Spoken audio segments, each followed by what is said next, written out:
இறை இயேசுவில் பிரியமுள்ள மாதா தொலைக்காட்சியின் அனைத்து நிகழ்ச்சிகளையும் ஆவலோடு பார்த்து கொண்டிருக்கிற அன்பு நேயர்கள் அனைவருக்கும் இனிய இரவு வணக்கம். இந்த நாள் முழுவதும் இறைவனின் அருளும் ஆசீரும் உங்களை நிறைவாக வழிநடத்தியதை உணர்ந்திருப்பீர்கள் என்று நம்புகிறேன். இன்றும் ஒரு அருமையான சிந்தனையைத்தான் நான் உங்களோடு பகிர்ந்து கொள்ள ஆசைப்படுகிறேன். கடவுளால் படைக்கப்பட்ட நாம் ஒவ்வொருவரும் நலமுடனும் வளமுடனும் வாழ வேண்டும் என்றுதான் விரும்புகிறோம். நாம் அவ்வாறு வாழ மன்னிப்பு என்ற பண்பை நமதாக்க வேண்டும். நம்மிடம் மன்னிப்பு என்ற நற்குணம் இல்லாத போது பகைமை உணர்வு வளர ஆரம்பிக்கிறது. உள்ளத்தின் உண்மையான மன்னிப்பு சிதைந்த உறவு பாலத்தையும் இறுக்கமான வாழ்க்கையையும் சீராக்கவும் இலகுவாக்கவும் செய்யும். நம்மில் பலர் காலங்காலமாக மன அழுத்தத்தை மூட்டை கட்டி சுமைகளை நாமே பெருக்கிக் கொண்டு வாழ்ந்து கொண்டிருக்கிறோம். நமது உறவுகளில் ஏற்படும் பிரச்சனைகள் தான் நம்மில் மன அழுத்தத்தை அதிகரிக்கச் செய்கிறது. அந்த பிரச்சனைகளை தீர்க்க ஒரு வழி நாம் மற்றவர்கள் செய்யும் குற்றத்தை மன்னித்து வாழ்வது என்பதை புரிந்து கொள்ள வேண்டும். எனவே காலாகாலத்தில் மன்னிப்பு கேட்டும் கொடுத்தும் விட்டால் நமது மனது சுகமாகும் என்பதை புரிந்து கொண்டு வாழ நம்மை தயார்படுத்துவோம். வாழ்நாள் முழுவதும் பேசக்கூடிய புதிரான, சுவையான, கடினமான, அழகான காரியம் மனித உறவுகள். இத்தகைய உறவை கட்டி எழுப்ப சோகமான விபத்துகள் நிகழாவண்ணம் பார்த்து கொள்ள மன்னிப்பே பெரும் ஊன்றுகோலாயிருக்கிறது. ஒருவரை மன்னிக்கும் போது மன்னிப்பவரின் மன வலிமைதான் அதிகரிக்கிறது. மன வலிமை அதிகரிக்க அதிகரிக்க மனம் நலம் பெறுகிறது, நற்காரியங்களை அதிகரிக்கிறது என்பதை புரிந்து கொள்வோம். மனதில் வெறுப்பை வைத்துக் கொள்வதற்கு நமது வாழ்க்கை மிகவும் குறுகியது. அதனால் எந்த பயனும் இல்லை என்பதை உணர்ந்து மற்றவர்களை மனம் உவந்து மன்னிப்போம். என்னால் மன்னிக்க முடியும், ஆனால் மறக்க முடியாது என்று நம்மில் பலர் கூறுவதை கேள்விப்பட்டிருப்போம். நம்மில் மன வெறுப்பை வைத்துக்கொண்டு கோபம் என்ற குப்பையை புகலிடமாக வைத்திருந்தால் மாசுபடுவது நாம் தான் என்பதை புரிந்து கொண்டு நம் வாழ்க்கையில் ஏற்பட்ட கசப்பான உணர்வுகளை மறந்து மற்றவர்களை மன்னித்து வாழ நம் மனதை பக்குவப்படுத்துவோம். திருத்தந்தை 2ஆம் ஜான் பால் தன்னை சுட்ட முகமது அலி அக்ஸா என்ற மனிதனுக்கு மன்னிப்பை அளித்தார். அவனும் மனம் மாறினான். கிரஹாம் ஸ்டெயின்ஸ் என்னும் ஆஸ்திரேலியாவைச் சேர்ந்தவர் ஒரிசாவில் ஊழியம் செய்து இரவில் ஜீப்பில் தூங்கிக் கொண்டிருந்த போது ஜீப்போடு சேர்த்து எரித்து கொலை செய்யப்பட்டார். தன் கணவனை கொன்றவனை கிளாடிஸ் ஸ்டெயின்ஸ் தான் மன்னித்தது மட்டுமல்லாமல் சட்டப்படி தண்டனை வழங்க வேண்டாம் என்றும் கேட்டுக்கொண்டாள். மன்னித்தாள். மன நிம்மதியோடு உயிர் வாழ்கிறாள். காந்தியடிகள் மனிதத்தை மதிக்கவும் மக்கள் சுதந்திரமாக வாழவும் பாடுபட்டவர். தன்னை சுட்டவனை மன்னித்தார். நாமும் நமக்கு தீங்கு செய்தவர்களை மன்னித்து வாழ நம்மை பயிற்றுவிப்போம். அதுவே நம் வாழ்வை நல்வழிப்படுத்தும் என்பதை புரிந்து கொள்வோம். இன்றைய தினத்தை எடுத்துக்கொள்வோம். இந்த நாள் முழுவதும் நாம் மற்றவர்களை மன்னித்து வாழ்ந்தோமா என்று யோசித்து பார்ப்போம். மேலும் இந்த நாளில் நமது செயல்பாடுகள் எப்படிப்பட்டதாக இருந்தது என்று நம்மையே நாம் கேட்டு பார்ப்போம்.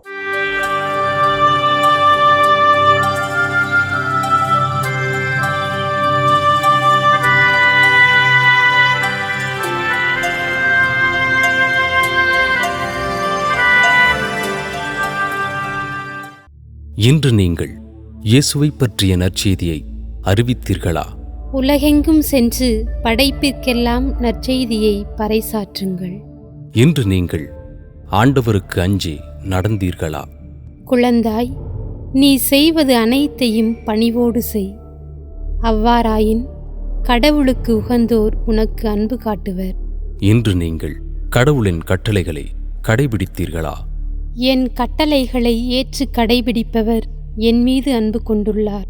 என் மீது அன்பு கொள்பவர் மீது தந்தையும் அன்பு கொள்வார். நானும் அவர் மீது அன்பு கொண்டு அவருக்கு என்னை வெளிப்படுத்துவேன். இன்று நீங்கள் மற்றவர்கள் துன்பத்தில் பங்கெடுத்தீர்களா? மகிழ்வாரோடு மகிழுங்கள், அழுவாரோடு அழுங்கள். இன்று நீங்கள் பெற்ற நன்மைகளுக்காக கடவுளுக்கு நன்றி கூறினீர்களா? எல்லா சூழ்நிலையிலும் நன்றி கூறுங்கள். உங்களுக்காக கிறிஸ்து இயேசு வழியாய் கடவுள் வெளிப்படுத்திய திருவுளம் இதுவே. இன்று நாம் இறைவனுக்கு ஏற்புடைய செயல்களை செய்திருந்தாலும் சில நேரங்களில் இறைவனுக்கு எதிராகவும் செயல்பட்டு பாவத்தில் விழுந்திருப்போம். அத்தகைய தருணங்களுக்காக மனம் வருந்தி மன்னிப்பு கேட்டு மனத்துயர் மன்றாட்டை ஜெபிப்போம்.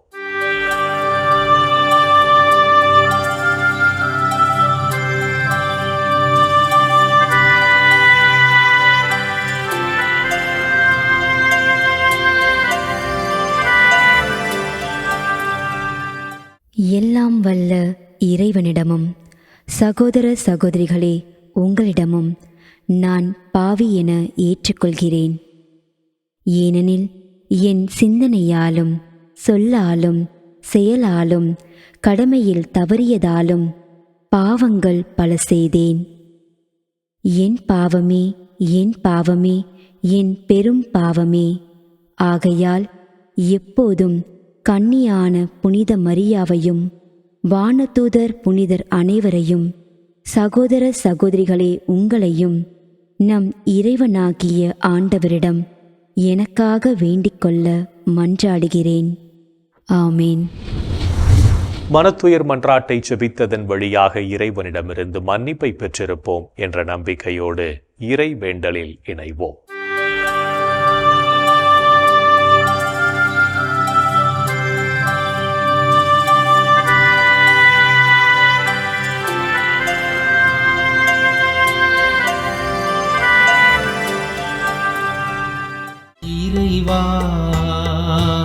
இறைவா எமக்கு துணை புரிய வாரும். ஆண்டவரே எமக்கு துணை புரிய விரைந்து வாரும். தந்தைக்கும் மகனுக்கும் தூய ஆவியாருக்கும் மாட்சி உண்டாவதாக. தொடக்கத்தில் இருந்தது போல் இப்பொழுதும் எப்பொழுதும் என்றென்றும் இருப்பதாக. ஆமென்.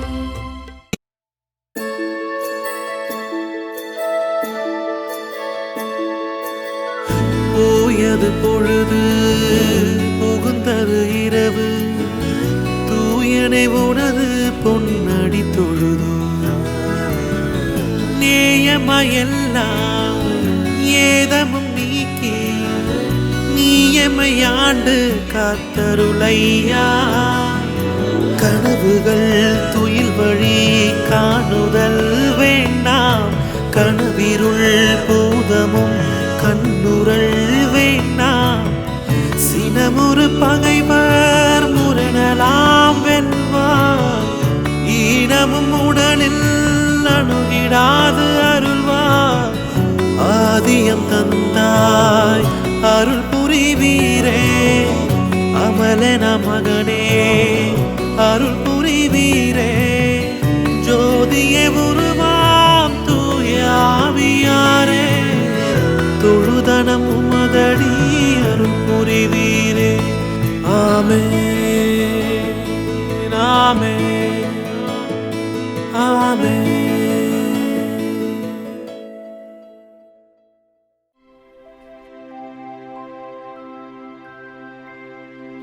கடவுளே என்னை பாதுகாக்கும் வலிமை மிகு கோட்டையாகவும்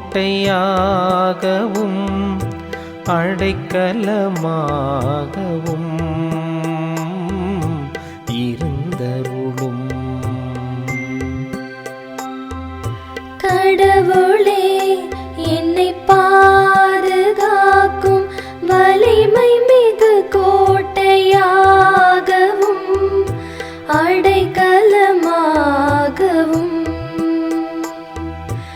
இருந்தருளும்.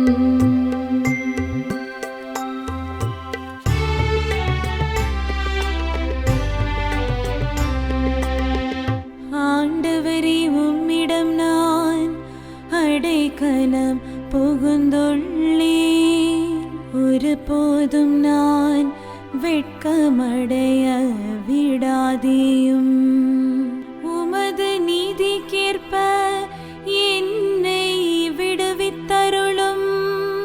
உமது செவிகளை என் பால் திருப்பியருளும். விரைவில் என்னை மீட்டருளும். எனக்கு அடைக்கலம் தரும் கற்பாறையாயிரும்.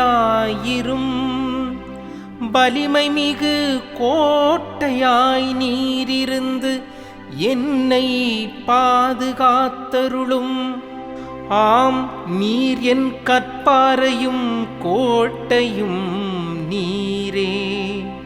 உமது பெயரின் பொருட்டு எனக்கு வழிகாட்டி என்னை நடத்தியருளும்.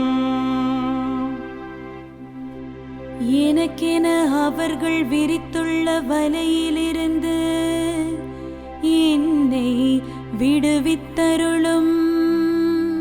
ஏனெனில் நீரே எனக்கு அடைக்கலம். உமது கையில் என் உயிரை ஒப்படைக்கின்றேன். வாக்கு பிறழாத இறைவனாகிய ஆண்டவரே, நீர் என்னை மீட்டருளினீர். தந்தைக்கும் மகனுக்கும் தூய ஆவியாருக்கும் மாட்சி உண்டாவதாக. தொடக்கத்தில் இருந்தது போல் இப்பொழுதும் எப்பொழுதும் என்றென்றும் இருப்பதாக. ஆமென். கடவுளே, என்னை பாதுகாக்கும் வலிமை மிகு கோட்டையாகவும்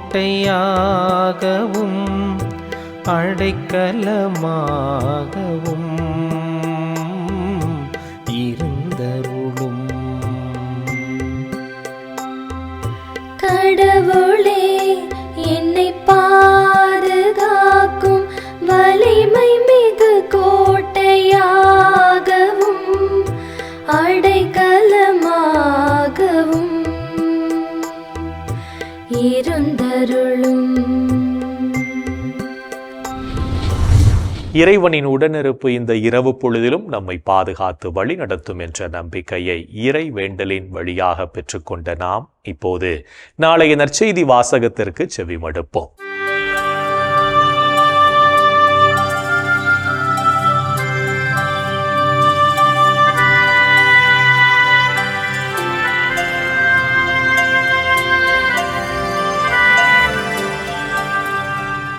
நாளைய திருப்பலி வாசகங்கள்.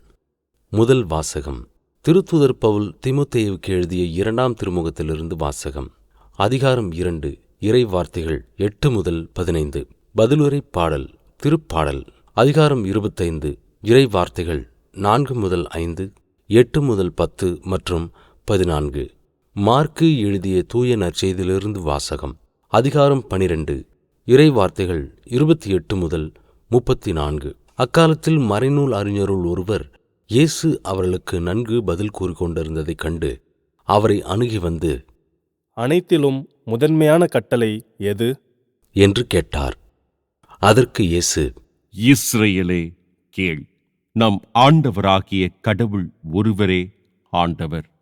உன் முழு இதயத்தோடும் முழு உள்ளத்தோடும் முழு மனத்தோடும் முழு ஆற்றலோடும் உன் ஆண்டவராகிய கடவுளிடம் அன்பு கூர்வாயாக என்பது முதன்மையான கட்டளை. உன் மீது நீ அன்பு கூர்வது போல் உனக்கு அடுத்திருப்பவர் மீதும் அன்பு கூர்வாயாக என்பது இரண்டாவது கட்டளை. இவற்றை விட மேலான கட்டளை வேறு எதுவும் இல்லை என்றார். அதற்கு மறைநூல் அறிஞர் அவரிடம், நன்று போதகரே, கடவுள் ஒருவரே, அவரைத் தவிர வேறு ஒரு கடவுள் இல்லை என்று நீர் கூறியது உண்மையே. அவரிடம் முழு இதயத்தோடும் முழு அறிவோடும் முழு ஆற்றலோடும் அன்பு செலுத்துவதும், தம்மிடம் அன்பு கொள்வது போல் அடுத்திருப்பவரிடம் அன்பு செலுத்துவதும் எரிபலிகளையும் வேறு பலிகளையும் விட மேலானது என்று கூறினார். அவர் அறிவுத்திறனோடு பதிலளித்ததைக் கண்ட இயேசு அவரிடம், நீர் இறையாட்சியினின்று தொலைவில் இல்லை என்றார். அதன்பின் எவரும் அவரிடம் எதையும் கேட்கத் துணியவில்லை. ஆண்டவரின் அருள்வாக்கு. கிறிஸ்துவே உமக்கு புகழ். ஆண்டவரே, உம் கையில் என் உயிரை ஒப்படைக்கின்றேன். ஆண்டவரே, உம் கையில் என் உயிரை ஒப்படைக்கின்றேன். உண்மையின் ஆண்டவராகிய கடவுளே, எம்மை மீட்டவர் நீரே. ஆண்டவரே, உம் கையில் என் உயிரை ஒப்படைக்கின்றேன். தந்தைக்கும் மகனுக்கும் தூய ஆவியாருக்கும் மாட்சி உண்டாவதாக. ஆண்டவரே, உம் கையில் என் உயிரை ஒப்படைக்கின்றேன். நாம் ஒவ்வொருவரும் கடவுளை அன்பு செய்து வாழவும், நம்மை நாம் அன்பு செய்வதைப் போல மற்றவர்களையும் அன்பு செய்து வாழவும் அழைப்பு விடுக்கும் இயேசுவின் குரலுக்கு செவிமடுத்து வாழ்வோம் என்ற சிந்தனையோடு சிமியோன் பாடலில் இணைவோம்.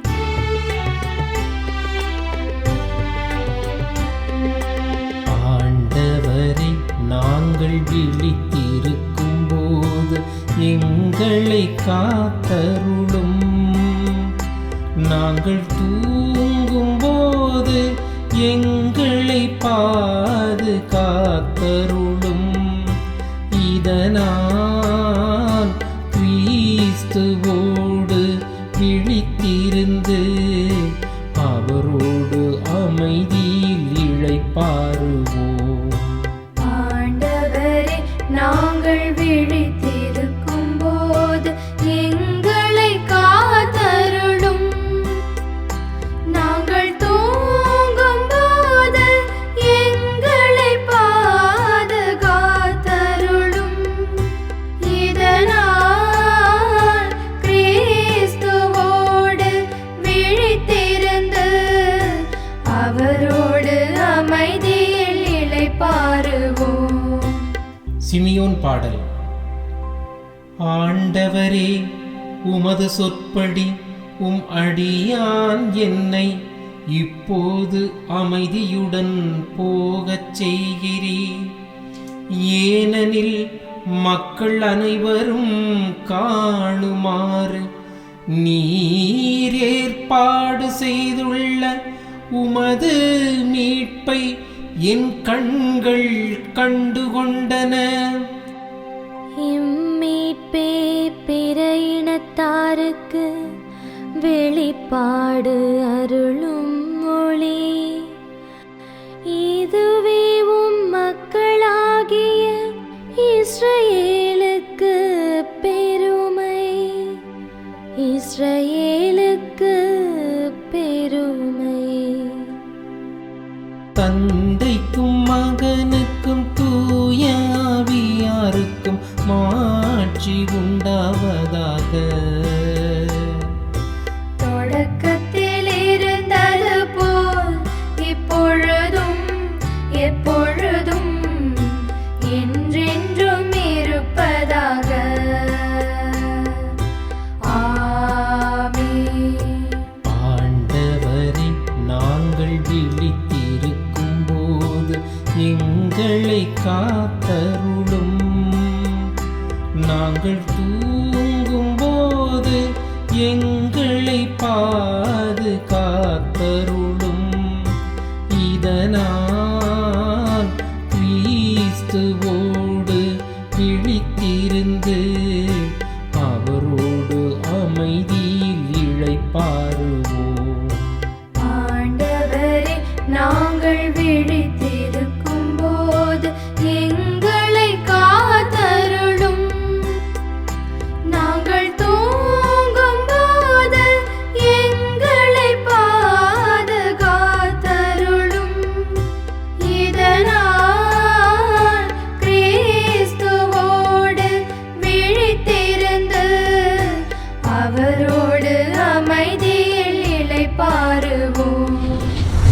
இறைவன் நம்மை ஒவ்வொரு நொடிப்பொழுதும் அற்புதமாய் வழிநடத்தி கொண்டிருப்பதை சிமியோன் பாடல் வழியாக உணர்ந்து ஜெபித்த நாம் இப்போது நாளைய புனிதரை பற்றி பார்க்கலாம்.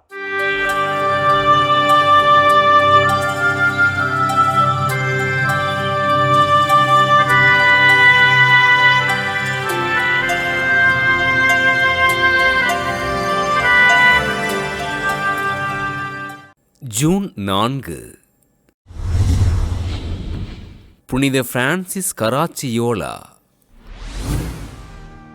இத்தாலி நாட்டில் உள்ள வில்லா சாந்தா மரியா என்னுமிடத்தில் வாழ்ந்த இறைபக்தி நிறைந்த குடும்பத்தில் கிபி 1563 ஆண்டு அக்டோபர் மாதம் 13ஆம் நாள் பிறந்தார் பிரான்சிஸ் கராச்சியோலா.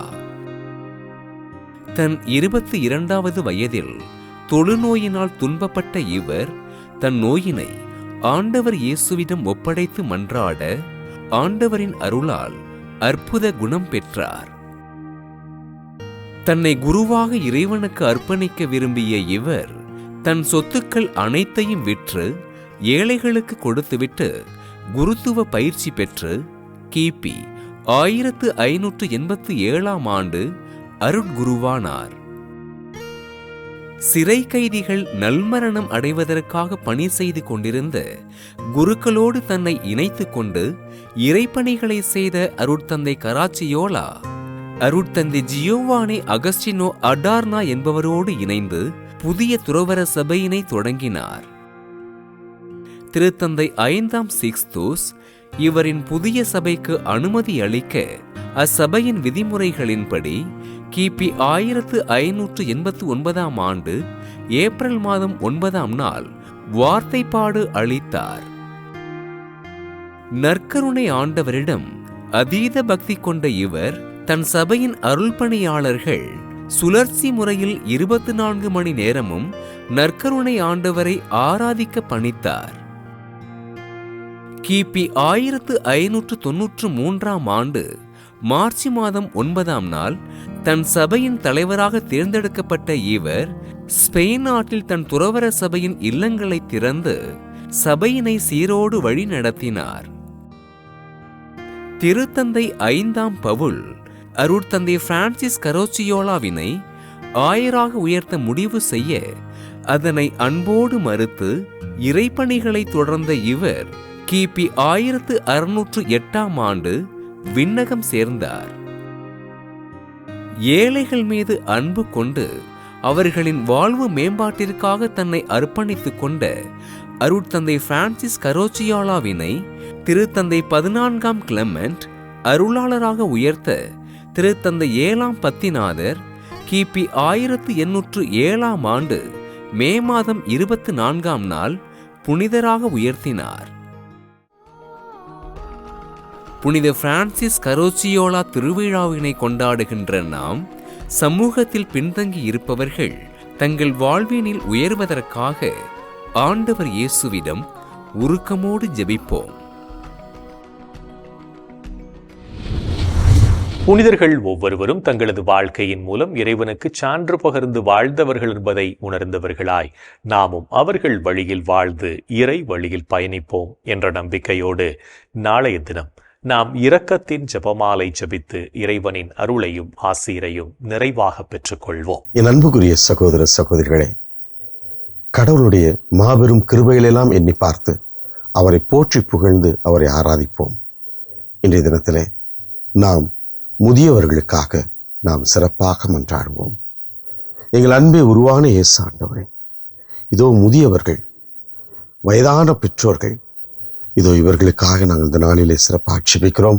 ஆண்டவரே, இவர்களை எல்லாம் ஆசீர்வதித்தருளும். இந்த வயதான நாட்களிலே அவருடைய தனிமையை நீர் போக்கி ஆண்டவரே அவர்களை நாங்கள் ஆதரிக்கக்கூடிய அன்பை, ஆற்றலை, வல்லமையை, தியாகமான சிந்தனைகளை நீர் எங்களுக்கு கொடுத்தருளும்.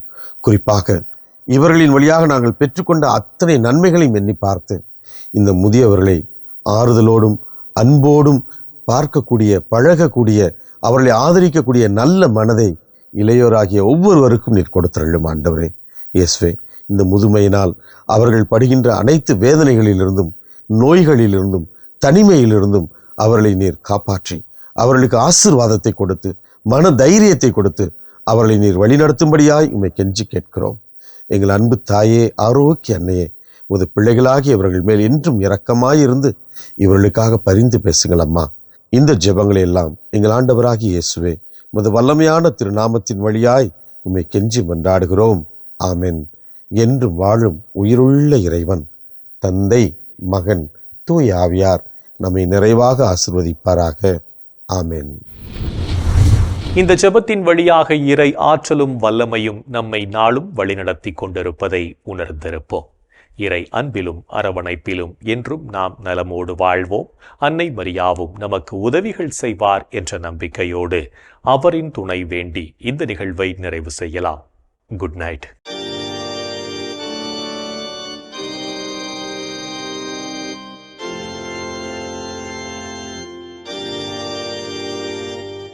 வாழ்க அரசியே,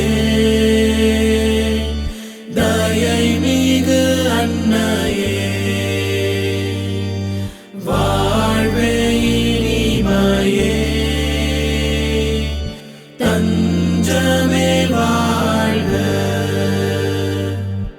தாயகம் இழந்த ஏவாயின் மக்கள் தாயே என்றும் கூவி அழைத்தோம். கண்ணீர் கனவாய் நின்றும்மை நோக்கி கதறியே அழுதோம், பெருமூச்சறிந்தோம். ஆதலால் ஏமக்காய் பரிந்துரைப்பவரே, அன்புடன் எம்மை கடைக்கண் பாரே. திருவயிற்றின் கனியாம் இயேசுவே, இம்மை வாழ்வின் இறுதியில் காட்டுவே.